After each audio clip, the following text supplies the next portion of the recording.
যতদিন যাবে সাহারা ততই আমার ভালোবাসার অভাব বোধ করবে।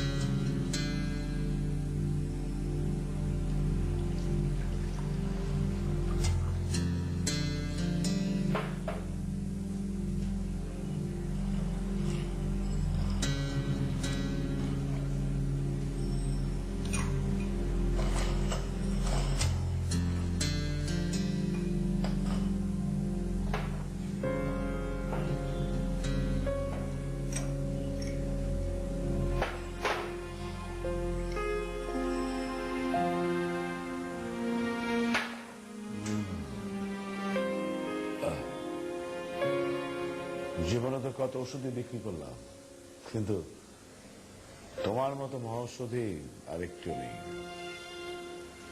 আধা লিটার গলায় পড়লেই সব ঝামেলা শেষ। তোমাকে দেখে আমার সত্যি হাসি পাচ্ছে। যতই মদ খেয়ে মাতালের অভিনয় করো না কেন, সাহানাকে তুমি ভুলতে পারছো না।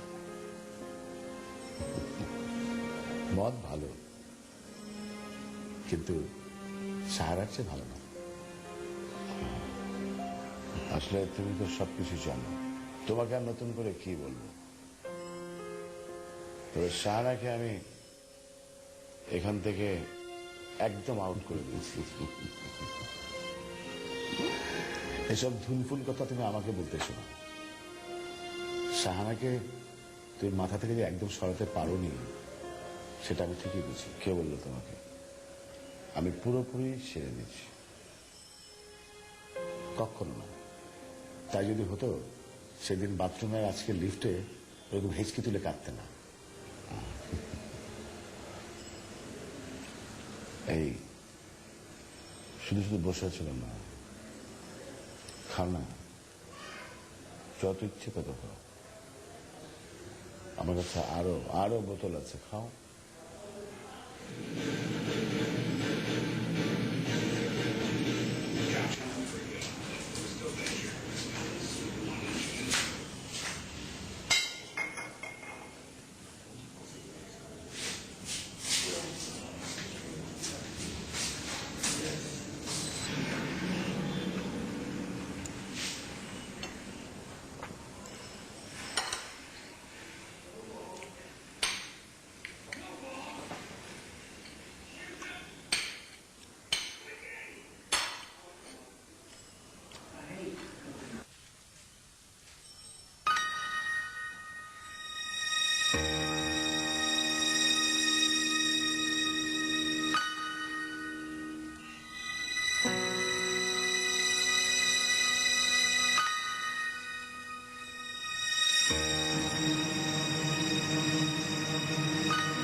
How is life?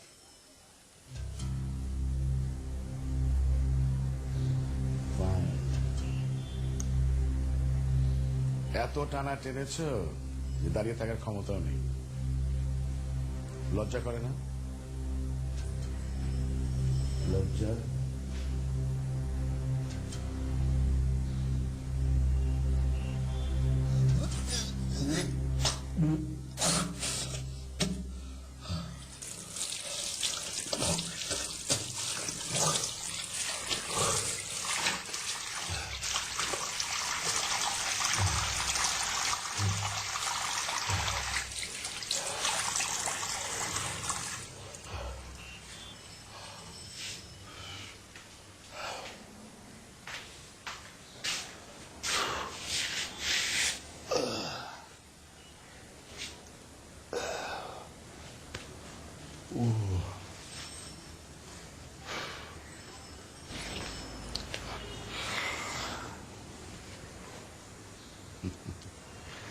তোমাকে দেখলে আমার বিরক্ত লাগে।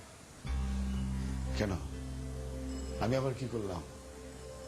তুমি ধ্বংস হয়ে যাচ্ছ, দোকানের হিসেবও রাখো না।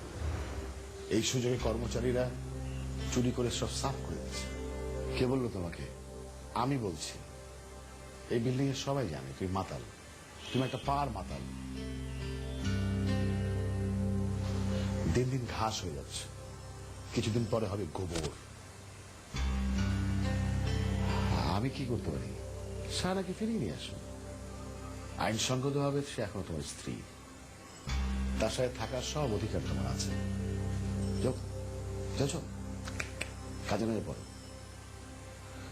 সে তো আর সারা জীবন তোমার জন্য অপেক্ষায় বসে থাকবে না। দেখো আদৌ সে তোমার জন্য এখনো অপেক্ষা করছে কিনা। I am still confused.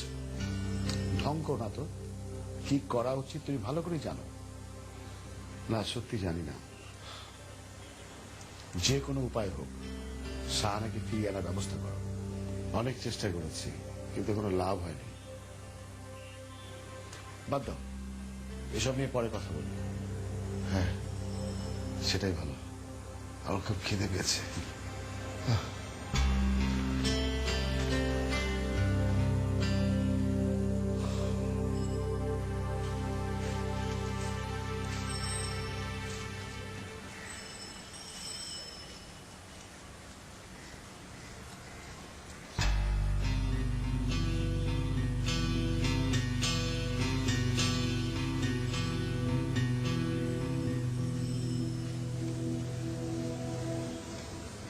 নেকলেসটা খুব সুন্দর শাহানা।